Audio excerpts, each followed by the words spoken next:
Okay, welcome back to the show and many thanks for staying with us. As of 2015, Ghana's police population ratio was at 1 to 777 as against the United Nations ideal police population ratio of 1 to 500. One police personnel is to cater for about 277 more than they should be handling. That is obviously disturbing. Having said that, though, the devil is in the detail of policing in this country.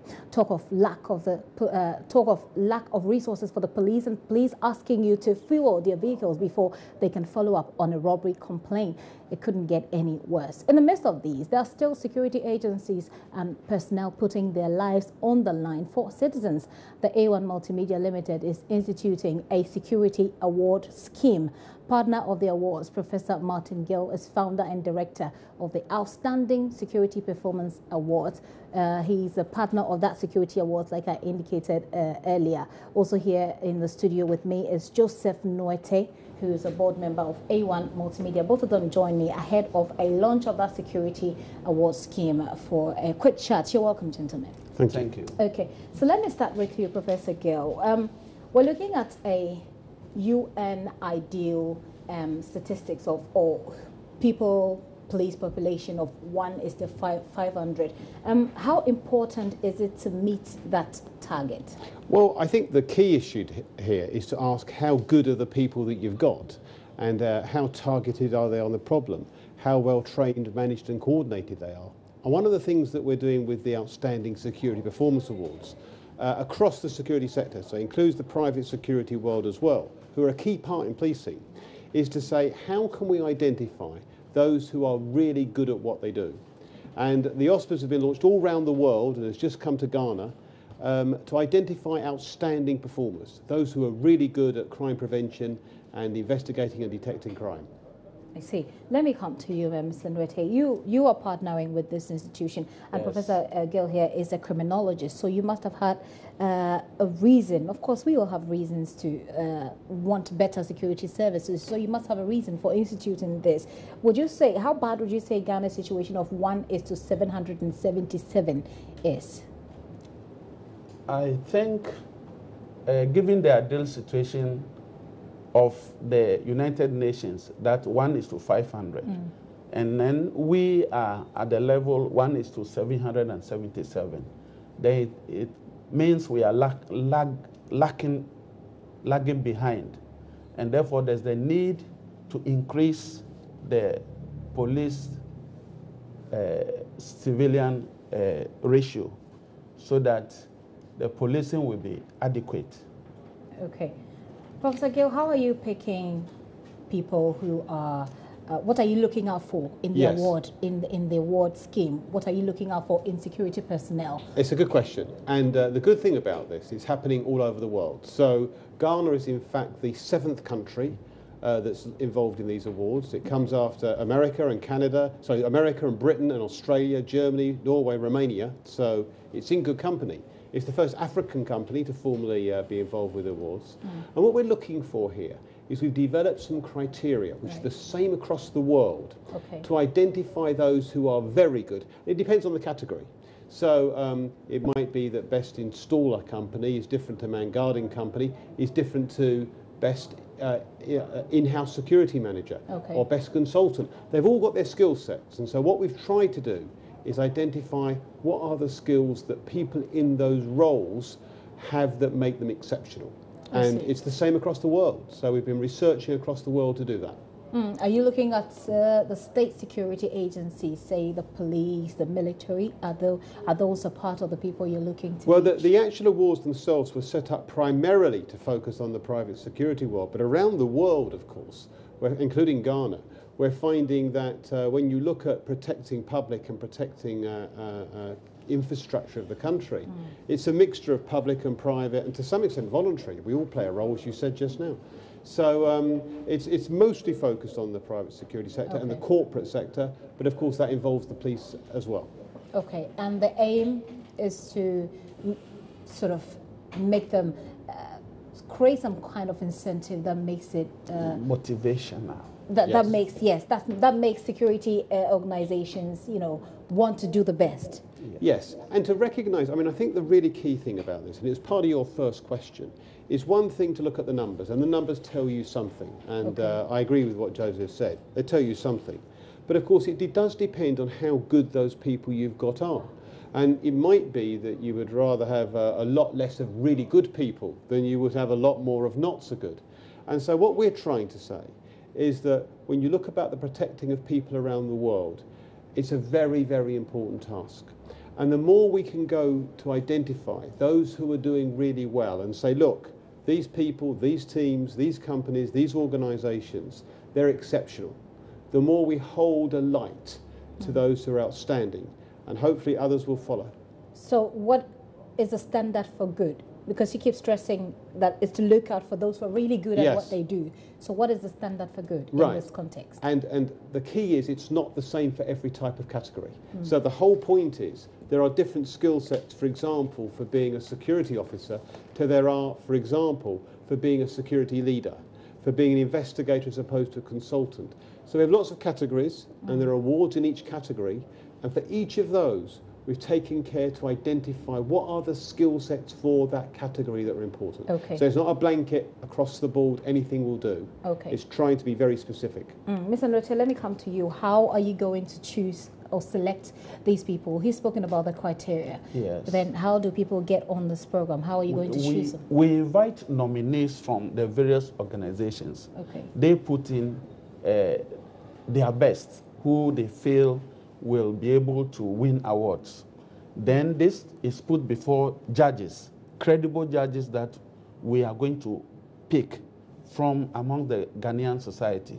To choose. To choose. But how fair is it when you're having people, say, commanders or people, supervisors, choose who they think are the best? Is that fair enough? I think it is fair. This time around, we cannot go around all the organizations, all the nooks and crannies of Ghana looking for these people.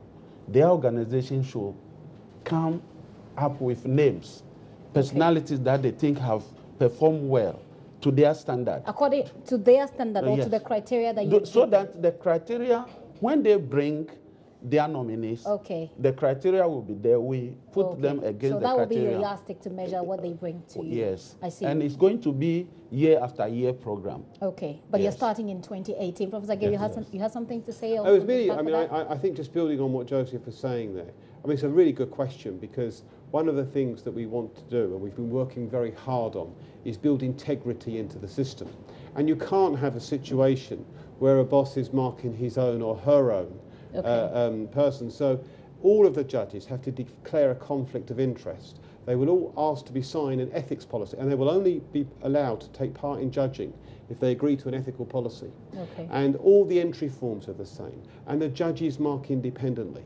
And this criteria we've developed around the world is designed to ensure the OSPAs are credible, that they are independent and they are transparent. I see. And we put all the criteria so everyone can see it. Okay, so tomorrow is the launch of the program. What are we to expect tomorrow, Mr. Ndote? Tomorrow we are expecting the various security agencies to converge at the Armed Forces Staff College near Kofi Annan. Okay. And we meet there, we introduce the concept. Professor Martins will be talking at length about the whole gamut of these OSPAS awards. Okay. And then after that, we introduce some of the dignitaries, and then we break.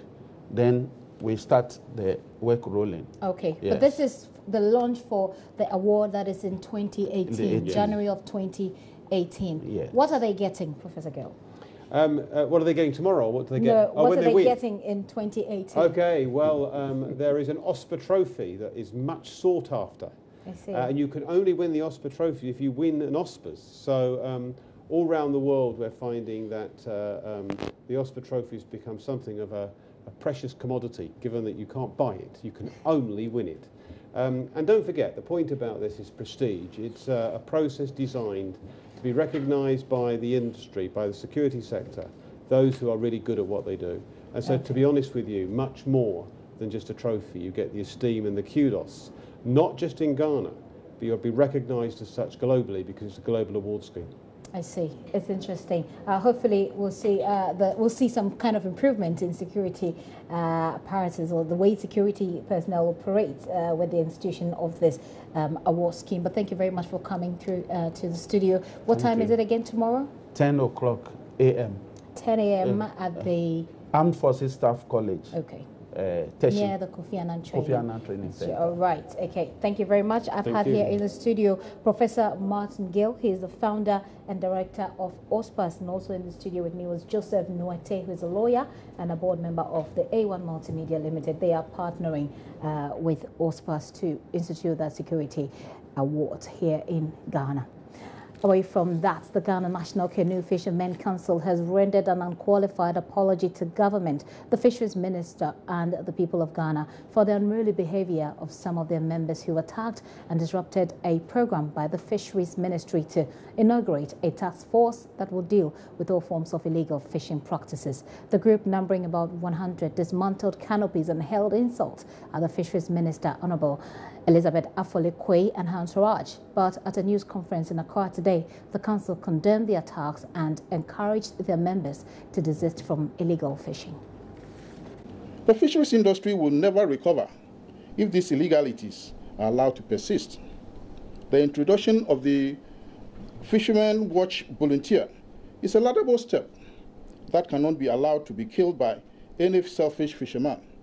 It is also one of the important recovery measures that can spur the country's economic growth, food security, and poverty reduction.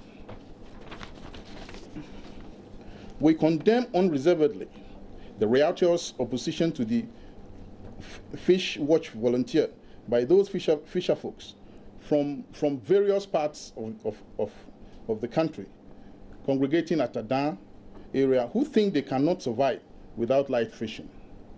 On behalf of the Ghana National Fishermen Council, Greater Accra, we wish to sincerely apologize to the Honorable Minister and his entourage for the behavior of some of our fisher folks when she visited to inaugurate the watch volunteers.